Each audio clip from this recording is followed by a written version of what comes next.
Hello everyone, मैं हूं श्वेता और आप देख रहे हैं स्टडी कॉमर्स। इस वीडियो में हम डिस्कस करेंगे यूजीसी नेट कॉमर्स दिसंबर 2025 में पूछे गए क्वेश्चंस को। तो चलिए शुरू करते हैं।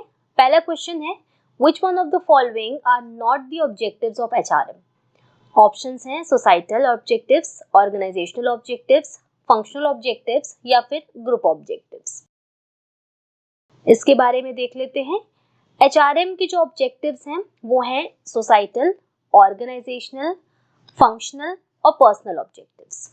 सोसाइटल यानी एज द नेम सजेस्ट, जो ऑब्जेक्टिव्स किससे रिलेटेड हैं? सोसाइटी से रिलेटेड है। सोसाइटी से रिलेटेड ऑब्जेक्टिव्स यानी जो रिस्पॉन्सिबिलिटीज हैं टुवर्ड्स सोसाइटी, एथिकल और लीगल कंडक्ट करना, जैसे लेबर लॉज को फॉलो करना, एम्प्लॉयमेंट अपॉर्चुनिटीज को बढ़ाना, एम्प्लॉयज की सेफ्टी और हेल्थ की तरफ ध्यान देना, सीएसआर इनिशिएटिव्स, ये सभी सोसाइटल ऑब्जेक्टिव्स हैं। दूसरा है ऑर्गेनाइजेशनल ऑब्जेक्टिव्स, यानी ये इंश्योर करना कि जो आपकी एचआर है यानी जो आपकी ह्यूमन रिसोर्सेज है वो इफेक्टिवली वर्क करे टुवर्ड्स ऑर्गेनाइजेशनल गोल्स। इसके लिए क्या किया जाता है? प्रोडक्टिविटी और एफिशिएंसी को इम्प्रूव किया जाता है, सही पर्सन को सही जॉब पे प्लेस किया जाता है ताकि जो ऑर्गेनाइजेशनल गोल है उसको हम अचीव कर सकें। एम्प्लॉयज को ट्रेनिंग देना ताकि जो उनकी परफॉर्मेंस है वो भी इम्प्रूव हो जाए। नेक्स्ट है फंक्शनल ऑब्जेक्टिव्स, जो फंक्शंस है एचआर डिपार्टमेंट के वो उसको एफिशिएंटली परफॉर्म करे और जो सर्विसेज है वो प्रोवाइड करे एज पर ऑर्गेनाइजेशनल नीड्स। इसके लिए प्रॉपर एचआर सर्विसेज प्रोवाइड की जाती है, ओवर स्टाफिंग या अंडर स्टाफिंग को अवॉइड किया जाता है, एक इफेक्टिव अप्रेजल सिस्टम को डेवलप किया जाता है।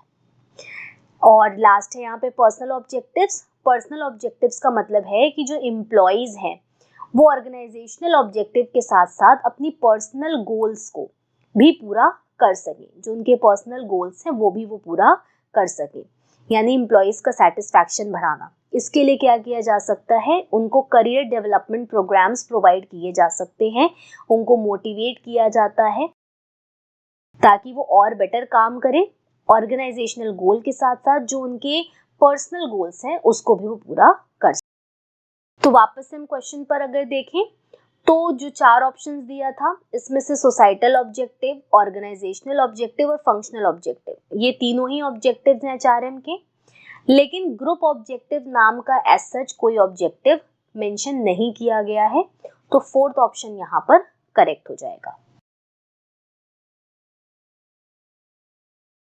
नेक्स्ट क्वेश्चन देख लेते हैं। Match the list one with list two. List one में कुछ कैरेक्टरिस्टिक्स दिए गए हैं और लिस्ट टू में यहाँ पे आपका प्रमोशन मिक्स का पार्ट दिया हुआ है। प्रमोशन मिक्स जो है आपके एलिमेंट्स हैं वो दिए हुए हैं। लिस्ट वन में है highest reach, most persuasive, immediate effect on sales, no cost involve. List two में है पब्लिसिटी, एडवर्टाइजिंग, पर्सनल सेलिंग और सेल्स प्रमोशन। तो सबसे पहला यहाँ पे देखिए हाईएस्ट रीच है कि किससे सबसे ज्यादा रीच होगी, तो एक आपका देखिए रिलेटेड है ये सेकंड से, यानी एडवर्टाइजिंग। एडवर्टाइजिंग क्या होता है? पेड फॉर्म है, paid form of non personal presentation और promotion of ideas and services by the identified sponsors. जो एडवर्टाइजिंग है वो बड़े बड़े मीडिया प्लेटफॉर्म्स के थ्रू हम करते हैं, जैसे टीवी, न्यूज़पेपर, सोशल मीडिया। तो जो रीच है वो ज़्यादा होती है, यानी यहाँ पर क्या होता है? मास कवरेज पॉसिबल है, मास कवरेज हम कर सकते हैं। तो हाईएस्ट रीच किससे हो गई? आपकी एडवर्टाइजिंग की। दूसरा है मोस्ट परसुएसिव, यानी किसमें आप ज़्यादा जो आपका कंज्यूमर है उसको परसुएड कर सकते हैं कि वो प्रोडक्ट को खरीदे, तो ये रिलेटेड है आपका पर्सनल सेलिंग से। तो बी का यहाँ पे क्या हो गया? Third, personal selling. Personal selling का मतलब क्या है? जब जो सेलर होता है वो direct face to face communication करता है, फेस टू फेस कम्युनिकेशन होता है विद दी कस्टमर। तो यहाँ पर ज़्यादा जब पर्सनल इंटरेक्शन होता है तो जो कंज्यूमर है उसकी जो भी क्वेश्चंस होते हैं, जो भी चीज़ें वो जानना चाहता है वो डायरेक्टली पूछ सकता है, और सेल्स पर्सन भी यहाँ पर बहुत क्लियरली एक्सप्लेन कर सकता है अबाउट दी प्रोडक्ट्स और परसुएड कर सकता है कस्टमर को कि वो प्रोडक्ट को खरीदे। इमीडिएट फीडबैक मिलता है यहाँ पर, तो आगे सेल्स बढ़ाने के लिए ये काफी इफेक्टिव होता है। तो बी का यहाँ क्या हो जाएगा, थर्ड मोस्ट परसुएसिव यहाँ पर हो गया पर्सनल सेलिंग। थर्ड है इमीडिएट इफेक्ट ऑन सेल्स, तो ये हो जाएगा आपका सेल्स प्रमोशन। सी का हो गया फोर्थ। सेल्स प्रमोशन क्या है, एक शॉर्ट टर्म तरीका होता है सेल्स को बढ़ाने का। तो इसमें क्या किया जाता है, शॉर्ट टर्म इंसेंटिव्स प्रोवाइड किए जाते हैं, जैसे कि डिस्काउंट्स हो गया, फ्री सैंपल्स हो गए, कूपन हो गया, ये सारी चीजें प्रोवाइड की जाती हैं ताकि ज्यादा से ज्यादा सेल्स को कम समय में बढ़ाया जा सके। जैसे 50% डिस्काउंट हो गया, 30% डिस्काउंट हो गया। शॉर्ट टर्म के लिए कुछ इंसेंटिव्स प्रोवाइड किए जाते हैं, जिससे ध्यान रखिएगा कि इमीडिएट सेल बढ़ती है। और नेक्स्ट है आपका लास्ट, नो कॉस्ट इन्वॉल्व, तो ये आपका डी का फर्स्ट हो जाएगा, पब्लिसिटी। पब्लिसिटी क्या होता है, ये आपका एक नॉन पेड प्रमोशन होता है, नॉन पेड कम्युनिकेशन आप कह सकते हैं अबाउट दी प्रोडक्ट। जो प्रोडक्ट या सर्विस है या ऑर्गेनाइजेशन है, इसका एक नॉन पेड कम्युनिकेशन होता है पब्लिसिटी, और काफी क्रेडिबल भी इसको माना जाता है। जैसे कि न्यूज़ रिपोर्ट में किसी कंपनी के अचीवमेंट्स के बारे में छपना, या किसी कंपनी एग्जीक्यूटिव का इंटरव्यू आना, न्यूज़ आर्टिकल छपना, ये सारी चीजें क्या होती हैं, पब्लिसिटी का पार्ट होती है। तो देखिए ए का सेकंड में भी और थर्ड ऑप्शन में भी है। अगला देख लेते हैं, तो बी का हो जाएगा आपका थर्ड, तो यहाँ पे थर्ड ऑप्शन करेक्ट हो जाएगा। ए का सेकंड, बी का थर्ड, सी का फोर्थ और डी का फर्स्ट। नेक्स्ट क्वेश्चन है, under which of the following a firm well publicised changes in price and price changes are generally followed by rival firms. This kind of price leadership may not necessarily come from largest firm of the industry. Options हैं biometric price leadership, barometric price leadership by low cost firms या फिर price leadership by dominant firms. इसके बारे में देखते हैं। सबसे पहले बात करते हैं प्राइस लीडरशिप कौन से मार्केट का पार्ट है, तो ये आपका पार्ट है ओलिगोपोली मार्केट का। ओलिगोपोली मार्केट मतलब वो मार्केट जहाँ पे फ्यू प्रोड्यूसर्स होते हैं, एंट्री और एग्जिट रेयरली देखने को मिलती है, और फर्म्स इतनी बड़ी होती हैं या इतनी पावर रखती हैं कि वो मार्केट के प्रॉफिट को इन्फ्लुएंस कर सकती हैं by changing the price, output या फिर एडवर्टीजमेंट कॉस्ट। जैसे एक फर्म अपनी पॉलिसी को चेंज करती है, दूसरी फर्म भी उस पॉलिसी को फॉलो करती है। ऐसे मार्केट में कट थ्रोट कंपटीशन देखने को मिलता है, प्राइस वॉर देखने को मिलता है, प्लस इंटरडिपेंडेंस होती है जो फर्म्स होती हैं उनके बीच में। चूंकि कट थ्रोट कंपटीशन है, प्राइस वॉर चल रही है, इंटरडिपेंडेंस है, इसकी वजह से कोल्यूसिव ओलिगोपोली देखने को मिलती है। इसमें क्या होता है, फर्म्स एक एग्रीमेंट में एंटर करती हैं, जिसमें वो एक साथ मिलकर के काम करती हैं ताकि वो अपने प्रॉफिट को मैक्सिमाइज कर सके एज अ ग्रुप, और राइवलरी होने की वजह से जो अनसर्टेनिटीज हो रही हैं उसको वो रिड्यूस कर सके। राइवलरी हमको देखने को मिलती है, जैसे कि आपको प्राइस वॉर देखने को मिलता है, एक फर्म अगर अपने प्राइस को कम करेगी तो उसको देखा देखी दूसरी भी अपनी प्राइस को कम करेगी, और एक तरीके की प्रोडक्ट ज्यादातर जो ओलिगोपोली मार्केट में फर्म्स हैं वो बना रही होती है। तो राइवलरी की वजह से उनको काफी नुकसान होता है, उस नुकसान से बचने के लिए वो एक एग्रीमेंट में एंटर कर जाती है। तो जब वो एग्रीमेंट में एंटर कर जाती है साथ में काम करने के लिए, तो वो कोल्यूसिव ओलिगोपोली उसकी वजह से एग्जिस्टेंस में आती है। अब बात करें अगर प्राइस लीडरशिप की, तो प्राइस लीडरशिप एक ऐसी सिचुएशन है जहां एक फर्म जो प्राइस होता है उसको सेट करती है और दूसरी फर्म्स उसको फॉलो करती है। तो जो फर्म प्राइस सेट करेगी उसको कहेंगे प्राइस लीडर, और जो फर्म्स हैं फॉलो करने वाली उनको कहेंगे प्राइस फॉलोअर्स। ध्यान रखिएगा, प्राइस लीडरशिप में एक फर्म किसी प्राइस को सेट करती है और बाकी लोग उसको फॉलो करते हैं। प्राइस लीडरशिप के 4 मॉडल्स हैं, dominant firm price leadership, barometric price leadership, low cost firm price leadership और अग्रेसिव प्राइस लीडरशिप।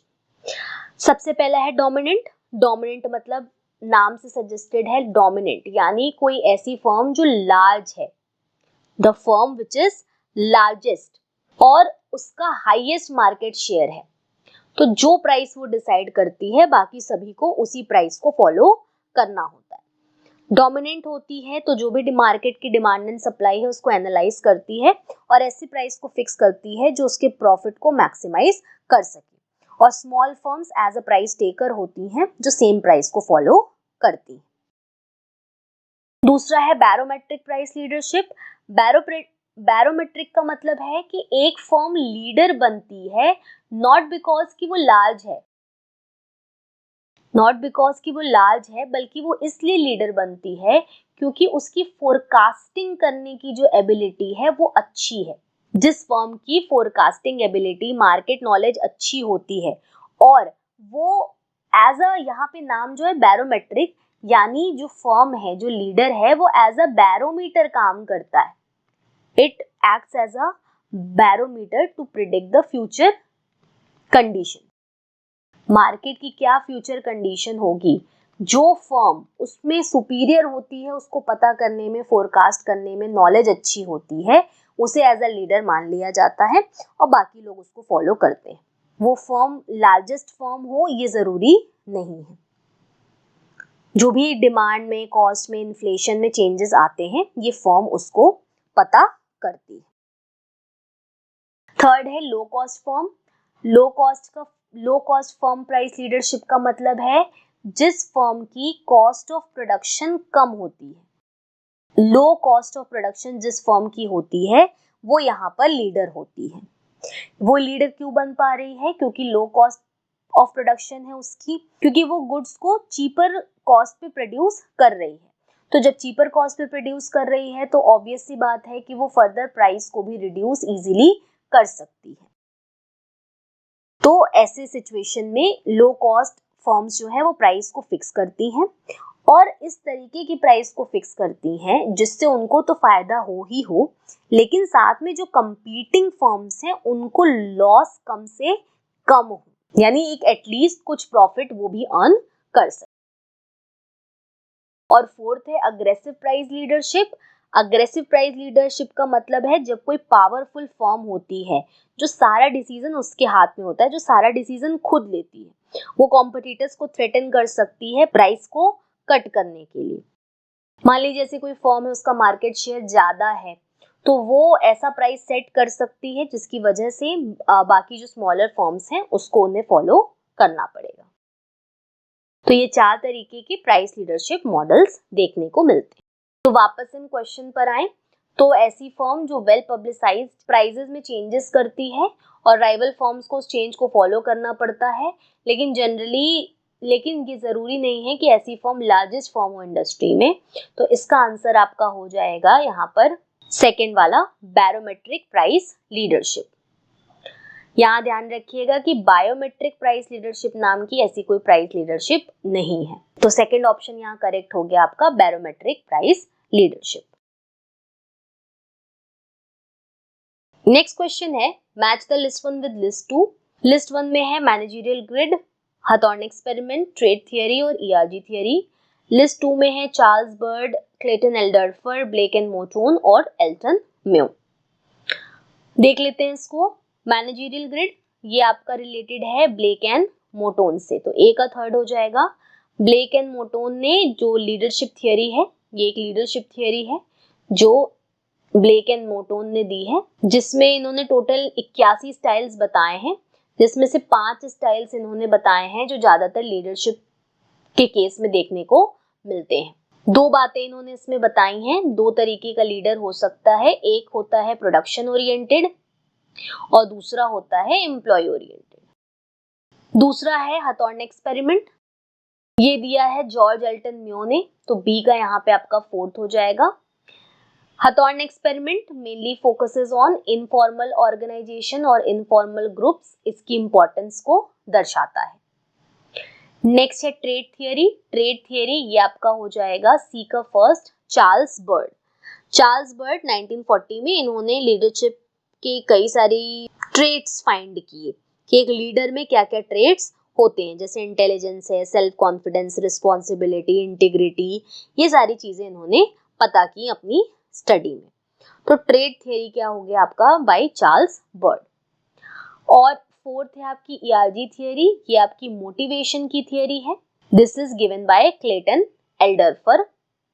तो डी का आपका यहाँ सेकंड हो गया। एग्जिस्टेंस, रिलेटेडनेस एंड ग्रोथ, ये 3 तरीके की नीड्स एल्डरफर ने बताई।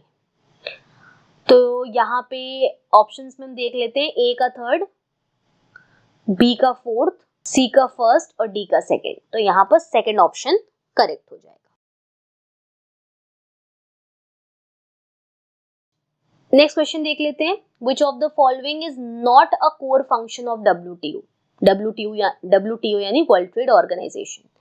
ऑप्शंस हैं, providing a forum for trade negotiations, administering agreement such as GATT, TRIPS and TRIMS, monitoring trade policies, और लास्ट है providing concessional loans and financial aid to developing countries. तो देखिए WTO ये एस्टैब्लिश हुआ था आपका 1 जनवरी 1995 में। ये सक्सेसर है GATT का। हेडक्वार्टर है इसका जिनेवा में, स्विट्जरलैंड में। और एज ऑफ 2026 166 मेंबर्स WTO में हैं।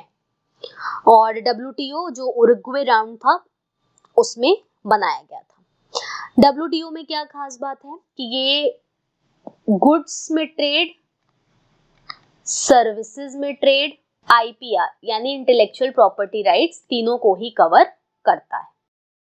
अगर हम कोर फंक्शंस की बात करें, जो ट्रेड एग्रीमेंट्स हैं, जो मेजर तीन ट्रेड एग्रीमेंट्स हैं, GATT यानी गुड्स में ट्रेड करना, सर्विसेज में ट्रेड करना और IPR, इसको एडमिनिस्टर करता है WTO।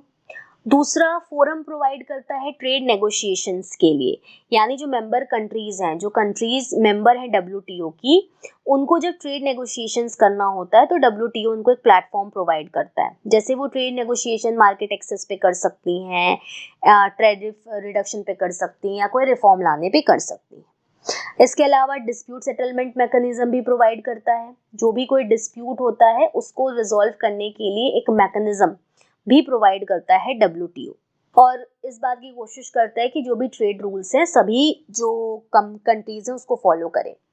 इसके अलावा जो भी ट्रेड पॉलिसीज बनाई जाती हैं उनको मॉनिटर करता है, यानी कि WTO जो भी ट्रेड पॉलिसीज बनाई गई है उसको टाइम टू टाइम रिव्यू करता रहता है, मॉनिटर करता है, रिव्यू करता है, ताकि ट्रांसपेरेंसी बनी रहे। इसके अलावा टेक्निकल असिस्टेंस भी प्रोवाइड करता है, और जो अदर इंटरनेशनल ऑर्गेनाइजेशंस हैं उनके साथ एक कनेक्शन बना करके रखता है।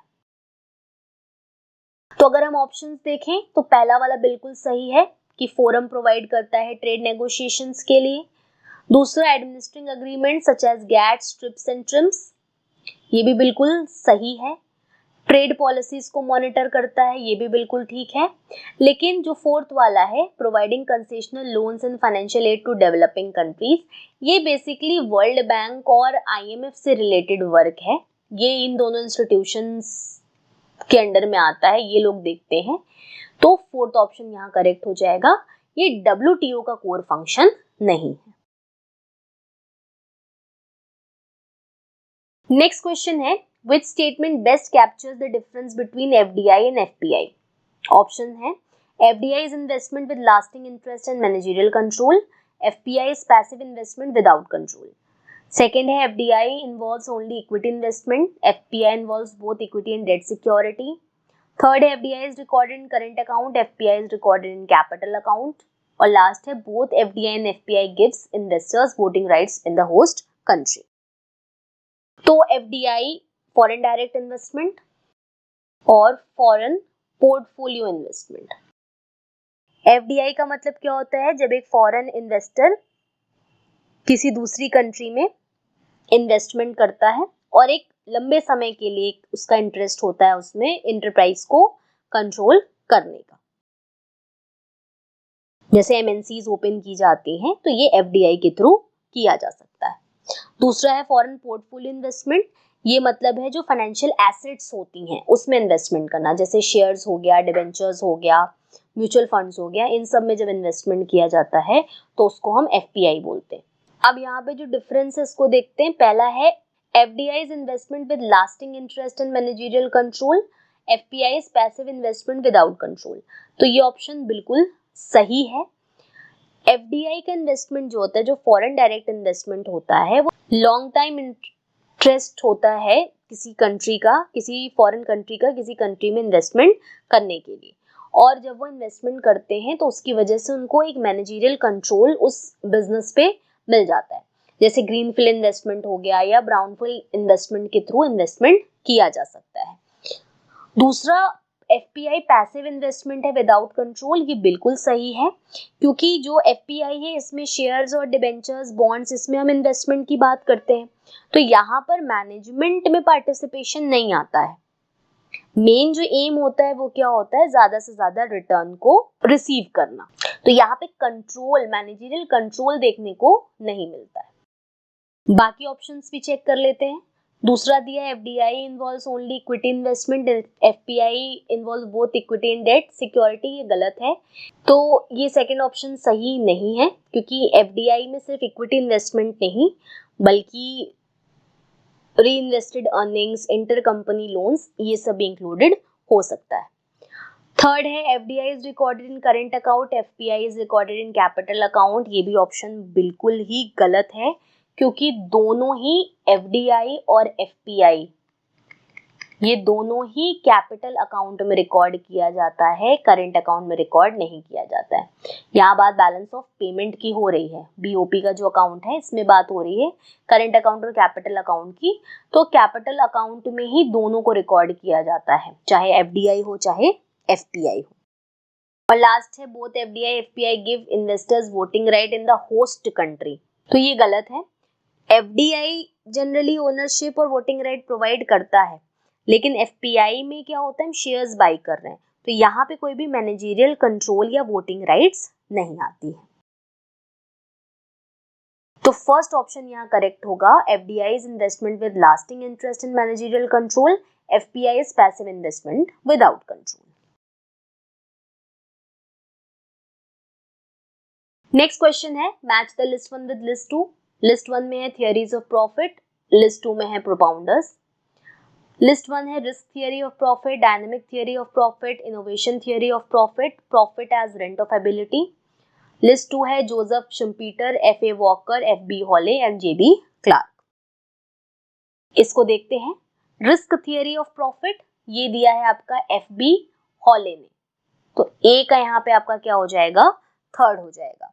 इनके हिसाब से क्या था कि प्रॉफिट का मतलब क्या होता है, it is the reward for bearing the risk, क्योंकि एक एंटरप्रेन्योर को बहुत से रिस्क देखने को मिलते हैं, डिमांड में चेंज हो जाए, कंपटीशन बदल जाए, फ्लक्चुएशंस होता है प्राइस में, तो इन सब की वजह से एक एंटरप्रेन्योर रिस्क में रहता है, तो जो वो प्रॉफिट अर्न कर रहा है वो उस रिस्क का उसके लिए रिवॉर्ड है। दूसरा है dynamic theory of profit, dynamic theory of profit दिया है क्लार्क ने, जे बी क्लार्क ने, तो बी का फोर्थ हो जाएगा। इनका जो आइडिया था वो ये है कि जो प्रॉफिट है वो अराइज, या जो प्रॉफिट है वो जो इकोनॉमी का डायनेमिक नेचर है, यानी जो चेंजिंग नेचर है, उसकी वजह से प्रॉफिट आता है। जैसे कि अगर पॉपुलेशन में या टेक्नोलॉजी में कोई बदलाव ही ना हो, कंज्यूमर के प्रेफरेंसेस में कोई चेंज ही ना हो, तो प्रॉफिट अर्न करना पॉसिबल नहीं है। तो प्रॉफिट एग्जिस्ट ही इसलिए करता है क्योंकि जो आपका इकोनॉमी है इसमें कंटिन्यूअस चेंजेस होते रहते हैं। जैसे आज के टाइम देखिए ईवीज की तरफ डिमांड को शिफ्ट हम होते देख सकते हैं। थर्ड है इनोवेशन थियरी ऑफ प्रॉफिट, ये दिया है जोसेफ शुम्पीटर ने। इनका मानना था कि profit is a reward of innovation. एक एंटरप्रेन्योर वही व्यक्ति होता है जो नई चीजें, नया प्रोडक्ट, नया मेथड या कोई नया मार्केट टेक्नोलॉजी को इंट्रोड्यूस करता है, तो प्रॉफिट उस रिवॉर्ड है बिकॉज ऑफ दैट इनोवेशन। और लास्ट है profit as rent of ability, ये दिया है थियरी एफ ए वॉकर ने। इनका मानना है कि प्रॉफिट क्या है, रेंट है फॉर सुपीरियर एंटरप्रेन्योरल एबिलिटी। एक एंटरप्रेन्योर के पास जो सुपीरियर एबिलिटी है उसकी वजह से प्रॉफिट अर्न होता है, तो उसकी एबिलिटी का रेंट है वो प्रॉफिट। जैसे लैंड पे हमको रेंट मिलता है, लेबर को वेजेस अर्न होते हैं, कैपिटल में इंटरेस्ट मिलता है, इसी तरीके से एंटरप्रेन्योर प्रॉफिट अर्न करता है। तो जो भी प्रॉफिट अर्न कर रहा है it is because of his superior managerial qualities. तो सेकंड ऑप्शन यहाँ पर हमारा करेक्ट हो जाएगा। नेक्स्ट क्वेश्चन है, given below are two statements, one is labelled assertion, second as reason. Assertion है RTGS system is a fund transfer mechanism where transfer of money takes place from one bank to another on a real time and gross basis. Reason दिया है there is no minimum ceiling for RTGS transactions. Correct option हमें choose करना है इनमें से। तो RTGS का full form है आपका रियल टाइम ग्रॉस सेटलमेंट।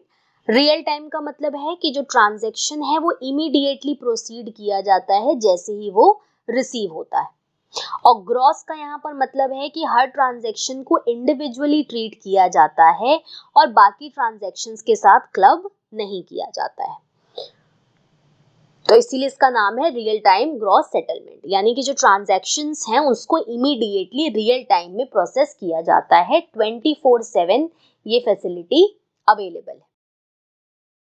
दूसरा यहाँ पे जो दिया है मिनिमम सीलिंग नहीं है, तो ये गलत है। मिनिमम सीलिंग तो इसमें होती है, कम से कम मिनिमम 2 लाख का अमाउंट होना चाहिए। आरबीआई ने कोई अपर सीलिंग प्रिस्क्राइब नहीं की है, बैंक्स अपनी खुद की लिमिट्स को तय कर सकते हैं। तो एजर्शन यहाँ बिल्कुल सही है, लेकिन रीजन जो दिया हुआ है वो गलत दिया हुआ है। तो थर्ड ऑप्शन यहाँ हमारा सही हो जाएगा, A is correct but R is not correct. Next question देखते हैं, arrange the following steps of personal selling in sequence. Options हैं pre approach, presentation and demonstration, approach, prospecting and qualifying, और last है हैंडलिंग ऑब्जेक्शंस। जो सबसे पहला step है वो है प्रोस्पेक्टिंग एंड क्वालिफाइंग। तो सबसे पहले स्टेप में क्या हो गया, पोटेंशियल कंज्यूमर को आइडेंटिफाई करना जिसको आपकी प्रोडक्ट्स की नीड हो। सेकेंड स्टेप में आ जाएगा आपका प्री अप्रोच। प्री अप्रोच का मतलब है जो इंफॉर्मेशंस हैं उसको कलेक्ट करना, कस्टमर की नीड क्या है, इनकम लेवल क्या है, प्रेफरेंसेस क्या है, बाइंग बिहेवियर कैसा है, इसको पता करना before offering the product. Third है आपका स्टेप अप्रोच। अप्रोच का मतलब क्या हो गया यहाँ पे कि अपने जो प्रोस्पेक्ट है उससे पहला कांटेक्ट बनाना, यानी जो कस्टमर है उससे मिलता है सेल्स पर्सन, एक रैपिड बिल्ड करता है, एक पॉजिटिव फर्स्ट इंप्रेशन क्रिएट करता है, यानी प्रोडक्ट के बारे में और अपने बारे में इन्फॉर्म करता है, इंट्रोड्यूस करता है। फोर्थ हो जाएगा आपका प्रेजेंटेशन एंड डेमोन्स्ट्रेशन। अब जो प्रोडक्ट है उसके फीचर्स को, उसके एडवांटेजेस को, बेनिफिट्स को एक्सप्लेन करता है और कई बार प्रोडक्ट्स को डेमोन्स्ट्रेट करके दिखाता है। जैसे कि फ़ोन है तो उसकी कैमरा, बैटरी लाइफ दिखाना, या अगर आपका वाटर प्यूरिफायर है तो वाटर, आपके घर में जो पानी है उसमें क्या प्रॉब्लम है वो दिखाना, फिर उसको कैसे हमारा अगर आप वाटर प्यूरिफायर लगाते हैं तो उससे क्या क्या बेनिफिट होगा ये डेमोन्स्ट्रेट करना। और फिफ्थ हो जाएगा हैंडलिंग ऑब्जेक्शंस, यानी जो कस्टमर के डाउट्स हैं, क्वेश्चंस हैं, कंसर्न्स हैं, उसको एड्रेस करना। जैसे कई बार कंज्यूमर की कोई सारे क्वेश्चंस हो सकते हैं, प्राइस के बारे में हो सकता है, प्रोडक्ट की क्वालिटी के बारे में हो सकता है, तो जो भी ऑब्जेक्शंस हैं उसको सुनना, उसको समझना और क्लैरिफाई करना। इसके अलावा भी कुछ स्टेप्स हैं। नेक्स्ट है आपका closing of sale. Closing of sale का मतलब है जो कस्टमर है उसको इंकरेज करना कि वो परचेज डिसीजन ले, उस प्रोडक्ट को खरीदे। और लास्ट है आपका इसमें फॉलो अप करना, यानी कांटेक्ट बनाए रहना कस्टमर से, ताकि कस्टमर सेटिस्फैक्शन को आप इंश्योर कर सकें। इसके लिए कस्टमर की कंप्लेंट्स को रिजॉल्व करना, उसको सपोर्ट प्रोवाइड करना, आफ्टर सेल सर्विस प्रोवाइड करना, ये सभी इसका पार्ट होंगे। तो फोर्थ ऑप्शन यहाँ करेक्ट हो जाएगा। नेक्स्ट क्वेश्चन है, non receipt of dividend bye investor is categorised in which type of complaint received by the SEBI. Option है टाइप 1, टाइप 2, टाइप 3 या फिर टाइप 4। सेबी है, इसके पास जो कंप्लेंट्स आती हैं वो 4 तरीके की कैटेगरीज में डिवाइडेड है।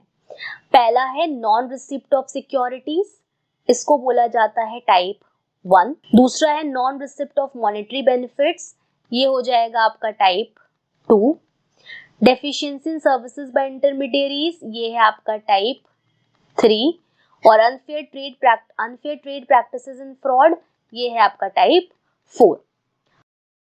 पहला है टाइप 1। टाइप 1 का मतलब है नॉन रिसिप्ट ऑफ सिक्योरिटीज। जैसे कि सिक्योरिटीज ना मिलना, अलॉटमेंट या ट्रांसफर कर दिया गया है बट फिर भी अगर सिक्योरिटी नहीं मिली है, जैसे कि शेयर, डिबेंचर, बॉन्ड्स ये रिसीव नहीं हुआ है, तो वो टाइप 1 का पार्ट है। दूसरा है non receipt of monetary benefits, जो कि टाइप 2 है, यानी कि मॉनेटरी बेनिफिट्स, आपकी जो सिक्योरिटीज है उस पर मॉनेटरी बेनिफिट्स क्या क्या हो गया, डिविडेंड हो गया, इंटरेस्ट हो गया, रिडेम्पशन हो गया या रिफंड हो गया, अगर ये नहीं मिलता है तो ये टाइप 2 कंप्लेंट होती है। Type 3 complaint deficiency in services by intermediaries, जो इंटरमीडियरीज हैं यानी जो ब्रोकर है आपका, उसकी जो सर्विसेज हैं अगर वो प्रॉपरली उन सर्विसेज को नहीं प्रोवाइड कर रहा है, कुछ डेफिशिएंसीज है, कुछ कमी है, तो उससे रिलेटेड जो कंप्लेंट होती है वो टाइप 3 का पार्ट होती है। और लास्ट है टाइप 4, इसमें unfair trade practices, manipulation, fraud, insider trading, इनसे रिलेटेड जो कंप्लेंट्स होती हैं वो टाइप 4 में आती हैं। अब इससे बचने के लिए जो रेमेडी है वो है आपकी जो अवेलेबल है वो है स्कोर्स। स्कोर्स का फुल फॉर्म है सेबी कंप्लेंट्स रिड्रेस सिस्टम।